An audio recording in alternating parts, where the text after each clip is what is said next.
नमस्कार दोस्तों, आप सुन रहे हैं हमारा चैनल जहां किताबें सिर्फ पढ़ी नहीं जाती बल्कि समझी और महसूस की जाती है। अगर आप शेयर बाजार से डरते हैं या सोचते हैं कि इन्वेस्टिंग सिर्फ एक्सपर्ट्स का काम है, तो आज की ये ऑडियो बुक आपकी सोच बदल सकती है। इस ऑडियो बुक को सुनते समय अगर आपको कंटेंट उपयोगी लगे तो कृपया वीडियो को लाइक करें, इसे उन लोगों के साथ शेयर करें जो इन्वेस्टमेंट सीखना चाहते हैं और चैनल को सब्सक्राइब करना न भूलें ताकि ऐसी और किताबें आप तक लगातार पहुंचती रहें। अब चलिए शुरू करते हैं दुनिया की सबसे फेमस इन्वेस्टिंग किताबों में से एक, one up on wall street. लेखक पीटर लिंच। भूमिका, शेयर बाजार एक ऐसी जगह जिसे देखकर ज्यादातर लोग घबरा जाते हैं। लोग सोचते हैं ये बड़े बड़े एनालिस्ट्स और एक्सपर्ट्स का खेल है। यहां पैसा कमाने के लिए एक्स्ट्राऑर्डिनरी दिमाग चाहिए। लेकिन पीटर लिंच कहते हैं सबसे बड़ा एडवांटेज आम इन्वेस्टर के पास होता है, बस उसे इसका एहसास नहीं होता। One up on wall street इसी सोच को बदलने वाली किताब है। पीटर लिंच कौन थे? पीटर लिंच दुनिया के सबसे सफल फंड मैनेजर्स में से एक रहे हैं। 1977 से 1990 तक उन्होंने फिडेलिटी मैजेलन फंड को मैनेज किया और लगभग 29% सालाना रिटर्न दिया। लेकिन उनकी सबसे बड़ी खासियत नंबर्स नहीं बल्कि सोचने का तरीका था।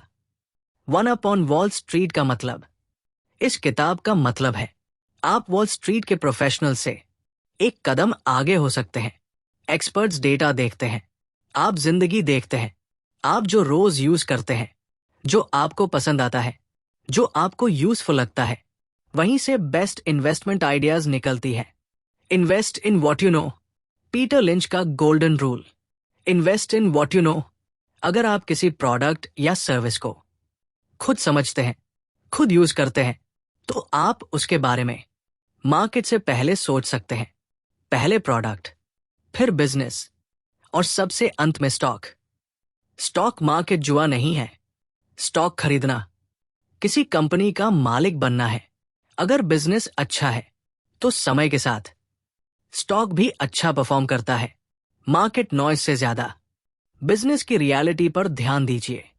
स्टॉक की 6 कैटेगरीज। पीटर लिंच स्टॉक्स को 6 हिस्सों में बांटते हैं।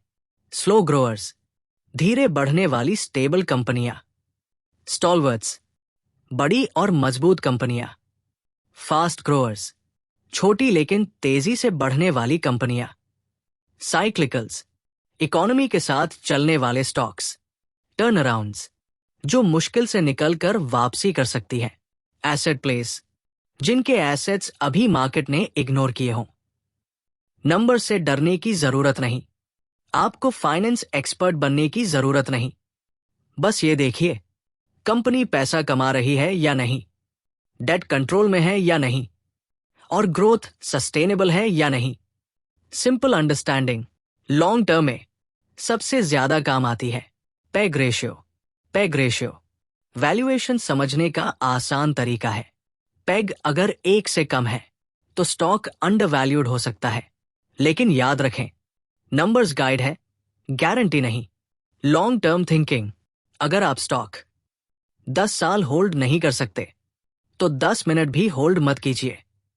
शॉर्ट टर्म में मार्केट इमोशन से चलता है। लॉन्ग टर्म में बिजनेस परफॉर्मेंस से। मार्केट गिरता है, बिजनेस चलता है। मार्केट क्रैश आते हैं, न्यूज़ डर फैलाती है, लोग पैनिक करते हैं। लेकिन अच्छी कंपनियां हर हाल में काम करती रहती है। म्यूचुअल फंड या डायरेक्ट स्टॉक, अगर आपके पास टाइम नहीं है तो म्यूचुअल फंड सही है। अगर आपके पास लर्निंग और पेशेंस है तो डायरेक्ट स्टॉक्स भी बेहतरीन है। गलत ऑप्शन नहीं। गलत सोच नुकसान करती है। कॉमन मिस्टेक्स, हॉट टिप्स पर इन्वेस्ट करना, टीवी एक्सपर्ट्स को ब्लाइंडली फॉलो करना, पैनिक में सेल करना, ये सब सबसे बड़ी गलतियां हैं। स्टॉक नहीं, कंपनी की कहानी समझिए। इमोशनल कंट्रोल मार्केट से ज्यादा डेंजरस। आपका इमोशन होता है। फियर और ग्रीड दोनों से दूरी बनाइए।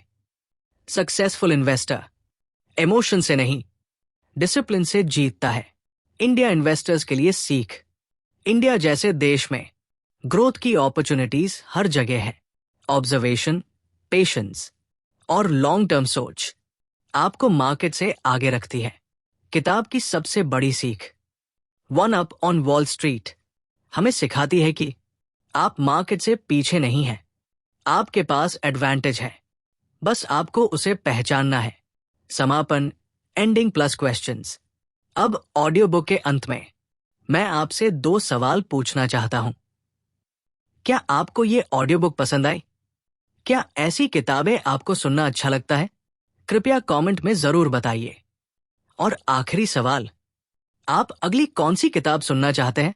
The psychology of money, rich dad poor dad, the intelligent investor या कोई और किताब?